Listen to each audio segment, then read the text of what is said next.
Queremos usar la gráfica de f de x para estimar el valor de f' de 4 o el valor de la función derivada cuando x igual 4.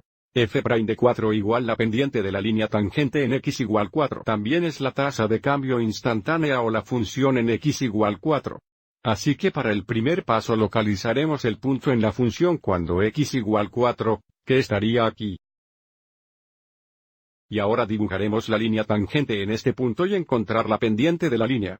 Así que la línea roja es nuestra línea tangente, y ahora encontraremos dos puntos en esta línea con las coordenadas integrales para encontrar la pendiente de la línea. Así que podemos ir adelante y usar el punto de tangencia aquí con las coordenadas, y utilice este punto aquí que tiene coordenadas. Y ahora para encontrar la pendiente de esta línea, podemos usar nuestra fórmula de pendiente aquí, donde la pendiente es igual al cambio de, y dividido por el cambio de x, pero también podemos encontrar la pendiente con el plano coordinado. Si queremos ir del punto a la izquierda al punto del aviso correcto, como tenemos que bajar 2 unidades, lo que significa que el cambio de y es menos 2. Y luego tenemos que ir a la derecha 1 unidad, así que el cambio de x es más 1. ¿Qué significa f' de 4? Que es igual a la pendiente de nuestra línea tangente igual menos 2 dividido por 1 solo menos 2. Nuestra otra opción es usar la fórmula de pendiente aquí.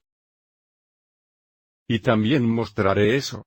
Así que llamamos a estos los 1, significado y estos los 2, significado. Utilizando nuestra fórmula de pendiente también podemos determinar f' de 4. F' de 4 sería igual guión. ¿Qué sería 1? 3 dividido por x sub 2, x sub 1, que debería ser 5, 4. Dando a nosotros menos 2 dividido por 1 el mismo resultado de menos 2. Tomemos un momento y discuta lo que esto significa realmente. Si f' de 4 igual menos 2 más 1 que es igual al cambio de y. O el cambio en el valor de la función dividido por el cambio de x, esto nos dice que cuando x igual 4 exalitros valor de la función está cambiando a una tasa de menos 2 unidades por 1 unidad de cambio de x.